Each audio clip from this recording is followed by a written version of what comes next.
교회 여러분 평안한 아침 맞고 계신가요? 3월 13일 목요일 새벽 성서 읽기 시작하겠습니다. 오늘은 축기라는 제목으로 마가복음의 말씀을 연이어서 묵상하겠습니다. 먼저 오늘의 한마디는 성 아우구스티누스의 말입니다. 그리스도께서 오시니 마귀는 떠날 수밖에 없다. 예수께서 제자들을 부르신 후 행하신 첫 사역은 귀신을 쫓는 일이었습니다. 마가복음 1장 21절에서 34절 말씀입니다. 그들은 가버나움으로 들어갔다.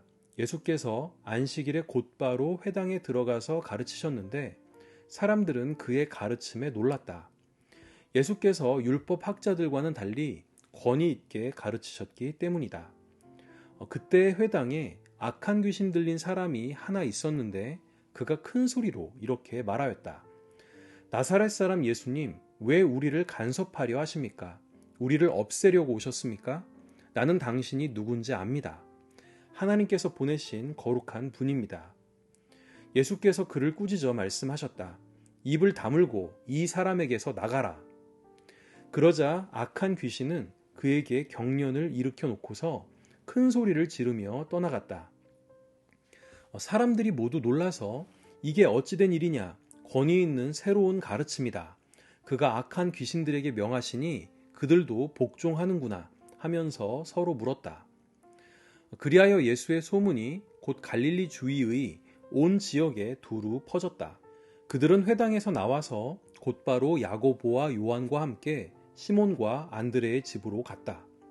마침 시몬의 장모가 열병으로 누워 있는데 사람들은 그 사정을 예수께 말씀드렸다. 예수께서 그 여자에게 다가가셔서 그 손을 잡아 일으키시니 열병이 떠나고 그 여자는 그들의 시중을 들었다. 해가 져서 날이 저물 때에 사람들이 모든 병자와 귀신 들린 사람을 예수께로 데리고 왔다. 그리고 온 동네 사람이 문 앞에 모여들었다. 그는 온갖 병에 걸린 사람들을 고쳐주시고 많은 귀신을 내쫓으셨다. 예수께서는 귀신들이 말하는 것을 허락하지 않으셨다. 그들이 예수가 누구인지를 알았기 때문이다. 오늘 본문의 전 문맥은 예수께서 갈릴리 호숫가에서 고기를 잡던 시몬과 안드레 그리고 야고보와 요한을 부르신 내용입니다. 그들은 곧바로 배와 그물을 버려두고 예수님을 따랐다고 마가는 전합니다. 이제 예수님은 제자들과 함께 가버나움에 이릅니다. 가버나움은 갈릴리 호수의 북서쪽에 위치한 곳인데 예수께서 주로 머물면서 사역을 펼치신 도시입니다. 이 가버나움에는 아직도 4, 5세기경 석회암으로 지어진 거대한 회당의 터가 남아있다고 합니다. 오늘 본문에서 예수님과 제자들이 안식일에 들어간 회당도 이와 비슷한 모습이었을 것입니다. 이제 회당에 들어간 예수님은 회중들에게 성경을 가르치셨다고 합니다. 당시 회당에서는 랍비나 율법 학자가 아니라고 해도 경건한 유대 남성이면 성경을 해석하고 가르칠 수 있었습니다. 그런데 사람들은 예수님의 가르침에 놀랍니다. 율법 학자들과는 달리 그 가르침에 권위가 있었기 때문이지요. 하지만 그 가르침의 내용은 알 수 없습니다. 내용이 생략됐기 때문입니다. 다만 마가는 그 가르침으로 인한 효력을 다음과 같이 전합니다. 예수께서 회당에 있던 한 남자를 괴롭히던 악한 귀신에게 나가라고 명령했고 그 귀신은 큰 소리를 지르며 떠나갔다. 사람들은 권위 있는 새로운 가르침이다. 그가 악한 귀신들에게 명하시니 그들도 복종하는구나 하면서 놀라워했다고 합니다. 여기에서 예수님의 축기는 다른 엑소시스트들의 축기와는 조금 다른 면이 있습니다. 요세푸스의 유대 고대사를 보면 예수 시대의 엑소시스트들은 긴 주문을 읊으며 금속으로 된 링을 사용하여 사람의 코에서 귀신이 나가는 것처럼 연출하는 제의적 의식을 행했다고 합니다. 고대 유대 전통에서의 영, 르하흐는 코를 통해 들어오고 나가는 것으로 여겨졌기 때문에 말입니다. 하지만 마가에 의하면 예수님은 특별한 제의적 의식 없이 단지 가볍게 손을 대거나 나가라고 명령하는 것으로 귀신을 내쫓습니다.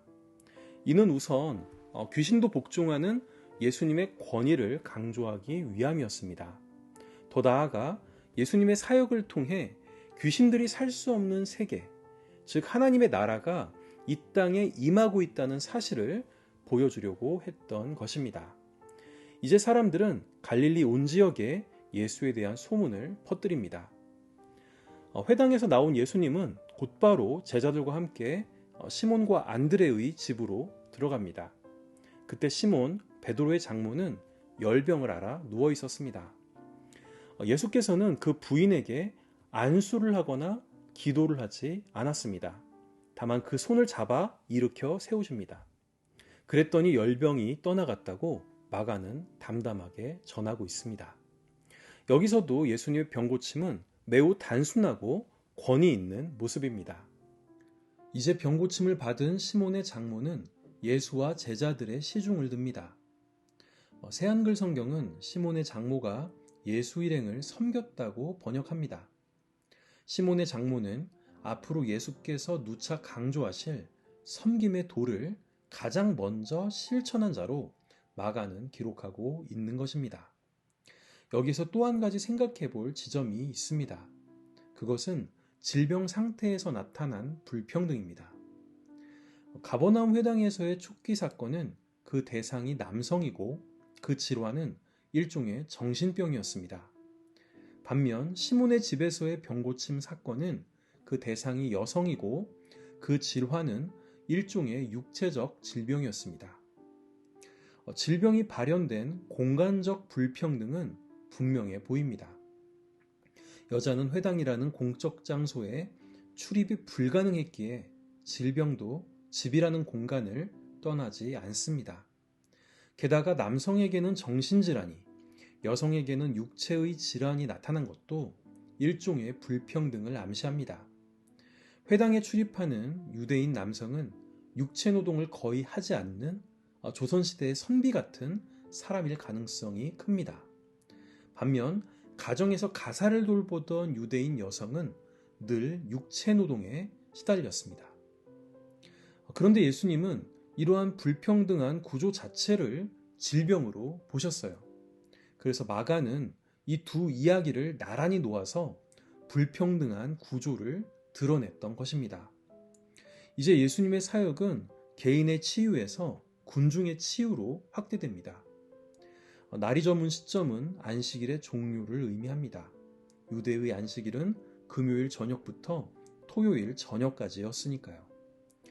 그때부터 소문을 들은 사람들이 몰려들기 시작합니다. 이제 예수님은 온갖 질병에 걸린 사람들을 고쳐주시며 많은 귀신들을 내쫓습니다.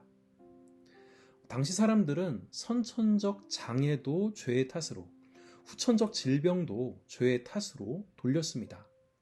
따라서 예수님의 병고침 사역은 죄를 없애는 것이기도 했습니다.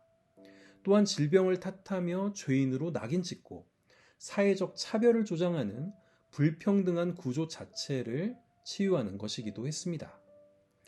저는 이 말씀을 묵상하면서 오늘날 우리에게도 예수님의 회당 촉기 사건이 일어났으면 좋겠다고 생각해 보았습니다.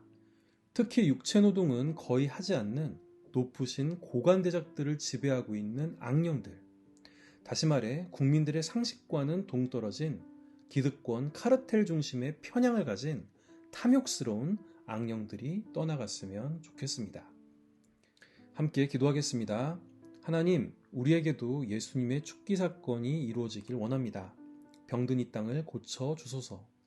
악령의 지배를 받고 있는 고관 대작들을 고쳐 주소서. 예수님의 이름으로 기도드립니다. 아멘. 오늘의 찬양은 텐트메이커스의 예수 나의 치료자입니다. 우리 안에 예수님의 치유가 있기를 소망하는 하루 되시길 바랍니다. 저는 내일 다시 찾아뵙겠습니다. 감사합니다.